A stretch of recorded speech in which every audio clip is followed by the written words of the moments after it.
Aujourd'hui, nous recevons Amine Hadjina. Son premier long métrage intitulé La petite cuisine de Mehdi est une ode délicate et savoureuse aux secrets de famille, aux mensonges qui protègent, mais aussi aux vérités qui libèrent.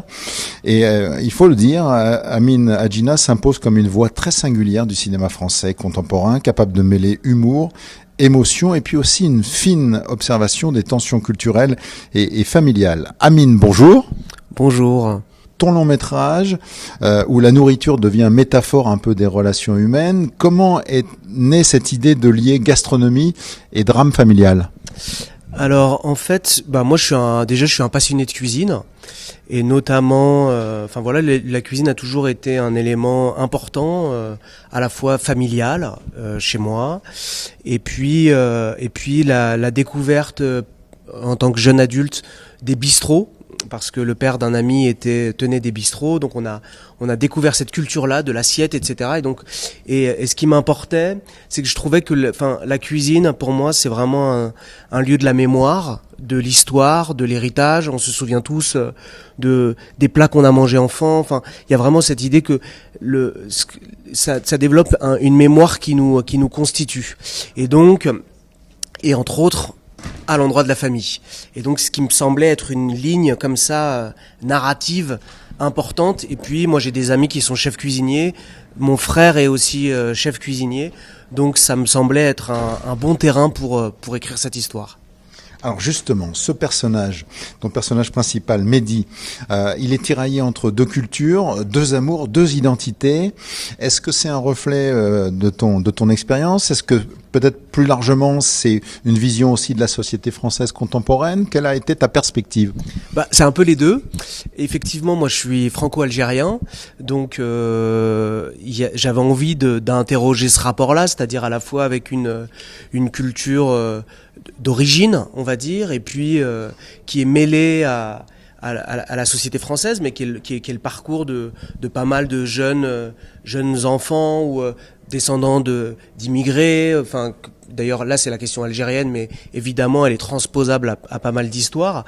Et je trouvais que ce qui m'intéressait, c'est comment il y avait parfois des situations qui à la fois qui nous interrogeaient, qui interrogeaient des choix de vie, de parcours, des choses qui arrivent dans le temps, le rapport à l'amour, le rapport à la trahison, à la loyauté. Enfin, on voit bien que le personnage de Mehdi, c'est un personnage qui cherche à être loyal avec sa mère par rapport à son histoire et qui pose donc la question de l'exil.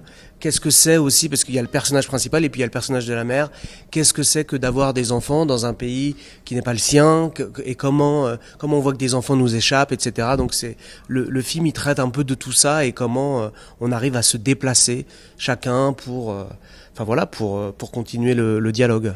C'est quoi le problème avec ta mère ? Soit je présente ma copine et je la tue, soit je la présente pas et ma copine me quitte. Tu veux que je fasse ta mère ? Quoi ? La comédie et le drame, je l'ai dit, coexistent, effectivement, et le film aborde aussi le mensonge par omission. Alors, est-ce que c'est pour toi une forme de protection ? Est-ce que c'est une bombe à retardement dans les relations familiales ? C'est-à-dire, oui, c'est un peu ça, c'est un peu tout ça en même temps, c'est-à-dire qu'à la fois, c'est quelqu'un le personnage principal, il s'est habitué à compartimenter un petit peu. C'est vrai qu'il cloisonne, hein. Il cloisonne énormément. Il y a vraiment la cuisine, son histoire amoureuse, sa vie familiale de l'autre et tout. Et c'est ce qu'il dit dans le film, c'est-à-dire que d'une certaine manière, il y a trouvé un certain confort. Mais au bout d'un moment, c'est une position qui est plus tenable. Et après, on sait bien que le mensonge est aussi un ressort de la comédie. Donc pour moi ça me permettait aussi à certains endroits de pousser les curseurs, en tout cas sur ce mensonge qui va devenir plus gros que lui et qui va le dépasser et qui fait c'est un mensonge qui va devenir intenable. Donc ça c'est tout l'endroit de la fiction. Et en même temps, ce qui était hyper important, et c'est pour ça que c'est assez juste que tu nommes du fait que le rapport entre la comédie et l'émotion, c'est qu'il y a toujours une sincérité des personnages. C'est que moi, je travaille toujours à ce que les personnages, ils soient pas caricaturaux, mais au contraire, qu'ils aient une vérité, qu'ils aient toujours un rapport au monde qui soit singulier et qui s'exprime et qui fait qu'on est ballotté dans le film entre des moments où on rit franchement, parce que c'est l'idée de cette comédie, c'est aussi de rire franchement, et en même temps, la séquence d'après, on est rattrapé par une émotion, par quelque chose qui vient résonner intimement pour nous, etc. C'est vrai que ton film est sur un fil, entre ces deux registres-là, un peu comme dans l'âge d'or de la comédie italienne, où on pouvait à la fois rire, mais on basculait tout de suite dans le registre de l'émotion, parfois au bord du drame, ces comédies douces amères très réussies, et à aucun moment tu ne sombres dans la caricature. Bah, je suis très heureux que tu nommes ça parce que c'est vraiment aussi une référence pour moi. C'est en ça où, même si la reine elle est lyonnaise, parce qu'on a vraiment tourné le film entièrement à Lyon, mais par contre, le film a une nature méditerranéenne. Et en ce sens, il y a un vrai héritage de la comédie italienne, parce que ce qui m'importe dans la comédie italienne, c'est qu'elle oublie jamais la question sociale. Et dans le film, ça traite également complètement de la question sociale et ce rapport de bascule. Et voilà, et c'est des histoires qui, moi en tout cas dans les comédies italiennes, c'est des histoires qui me parlaient vachement, parce que il y a les histoires de famille inextricables, etc., qui étaient en jeu dedans. Enfin, le rapport à la mer aussi très fort. Après, il y a aussi dans le rapport méditerranéen, je dirais qu'il y a aussi Almodovar en fait, avec ses personnages féminins, haut en couleur, etc. Truculents. Ouais, truculents, et qui prennent la place, qui sont pas du tout des personnages effacés. Ça, c'était hyper important, et dans l'écriture, et dans le choix des actrices, et dans ce qu'il y avait à jouer pour elles. Oui, parce que les partitions sont équilibrées. Voilà, il y a pas c'est pas des personnages ultra secondaires. Voilà, chaque personnage a vraiment un beau rôle à incarner. Tu parles de Lyon. Alors voilà, capitale un petit peu de la gastronomie, voilà, et puis la dimension de bistrot, puisque c'est un acteur à part entière, le bistrot. Vous avez tourné dans un vrai bistrot. Raconte-nous un petit peu ce décor que tu as planté. Pour moi, ce qui est très important, par exemple, c'est que les décors sont des personnages. Donc ça veut dire que j'y ai apporté un soin extrêmement important aux détails.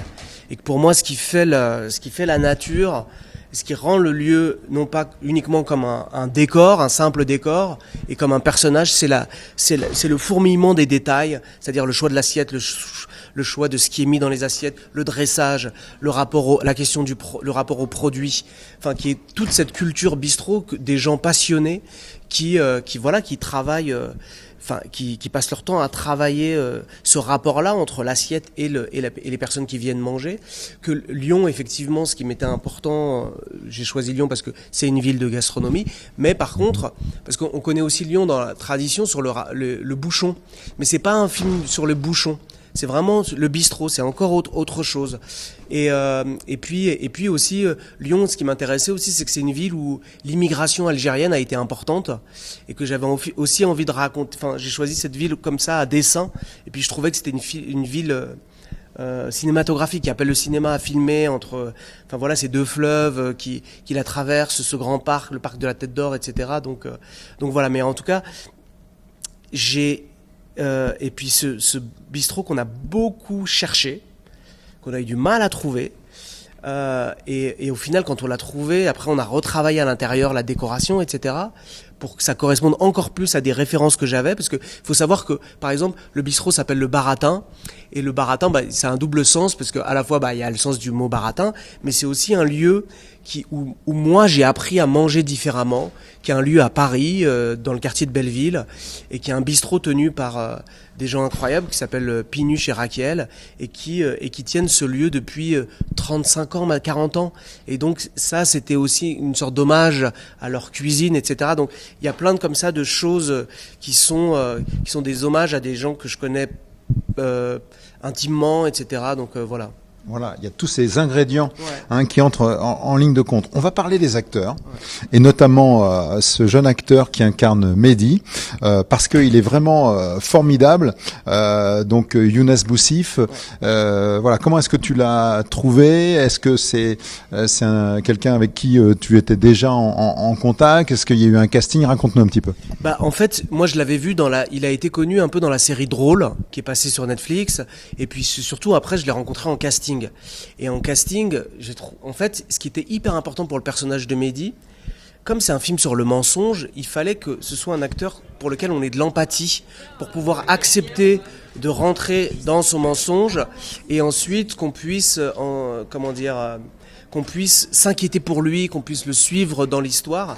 Et donc, et après, je trouve que c'est quelqu'un qui à la fois qui est très concret, qui est très dans les situations, on y croit tout le temps, et puis qui a un rapport à la comédie. C'est-à-dire que, je sais pas, dans le film, il a un rapport au rythme, à la fois dans son accélération, mais aussi dans les temps qu'il prend par moment, et d'un coup, il a de manière organique, il sent la comédie. Donc ça a été hyper important.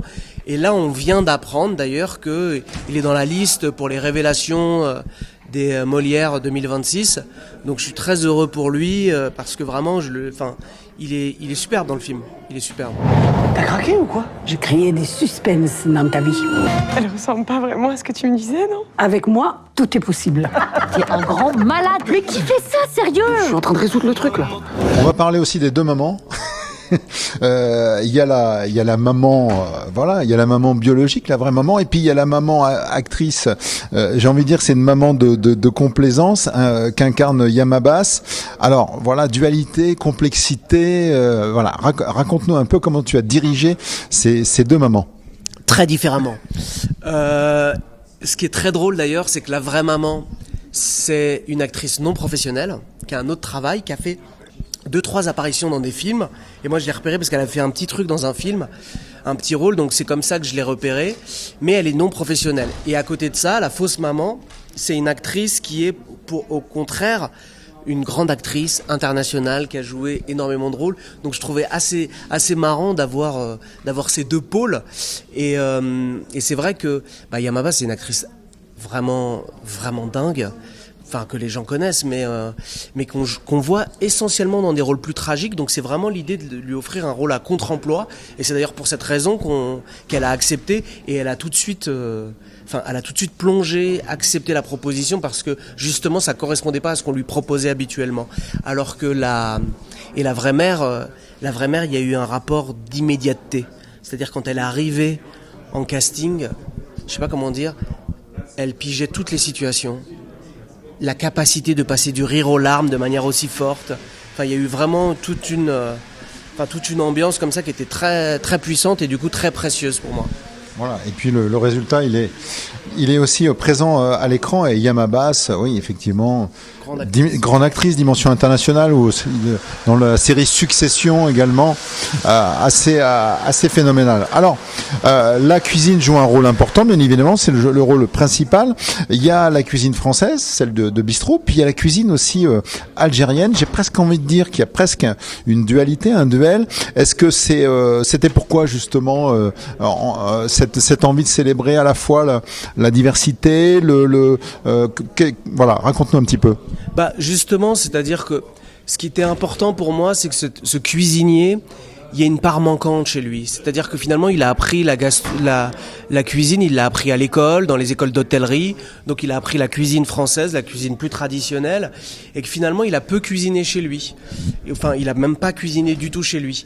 Et d'un coup, son histoire, parce que souvent, la cuisine, en tout cas, et la grande cuisine notamment, c'est toujours une manière de faire rentrer son histoire dans l'assiette et de faire se rencontrer des histoires, des cultures différentes.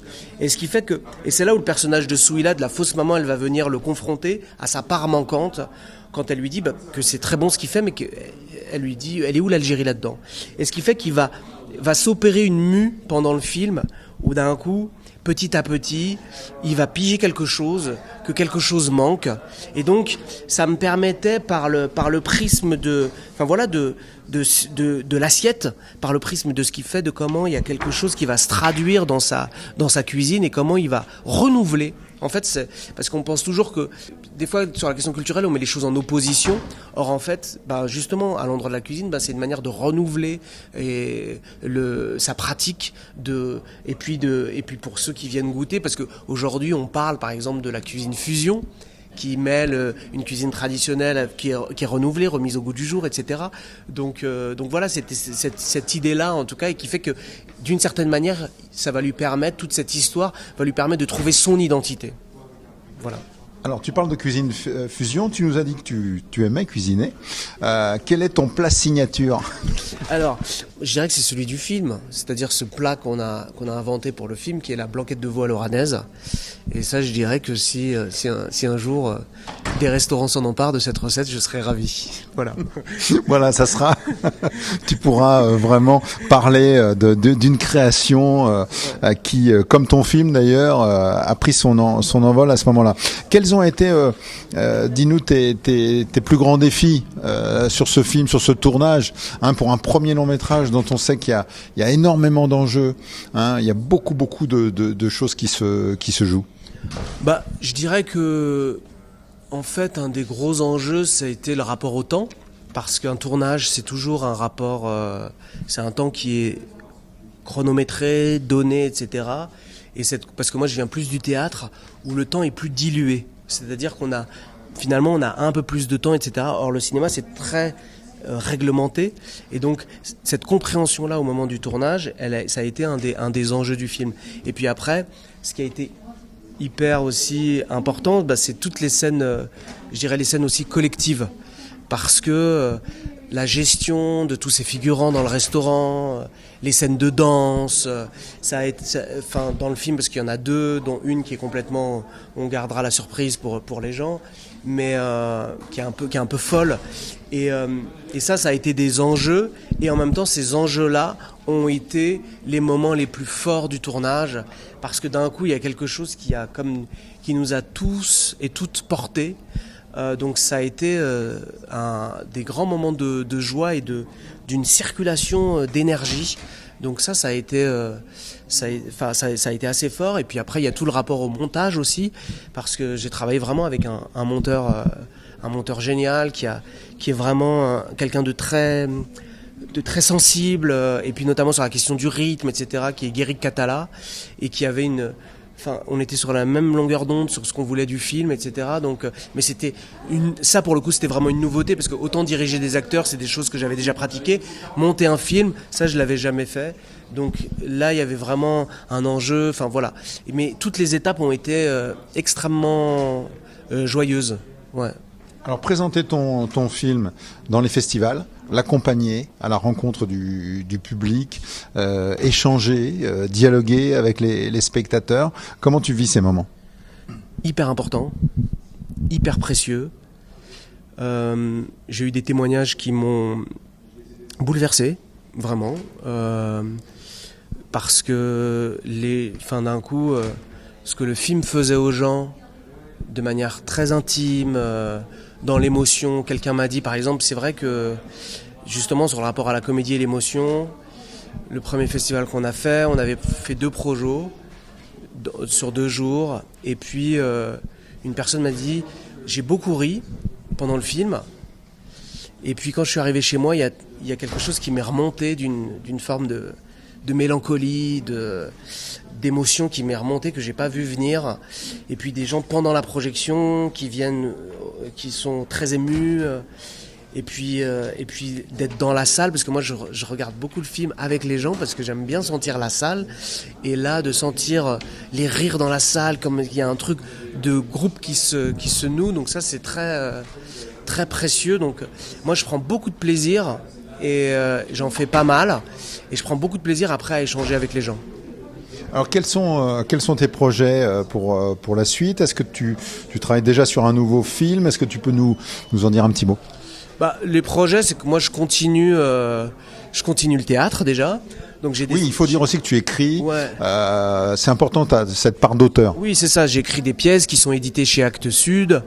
Et puis j'ai une compagnie qui s'appelle la Compagnie du Double, que je dirige avec Émilie Prévoto. Donc on a des spectacles qui tournent. On prépare une nouvelle production pour 2027. Et puis effectivement, je commence à écrire mon prochain film.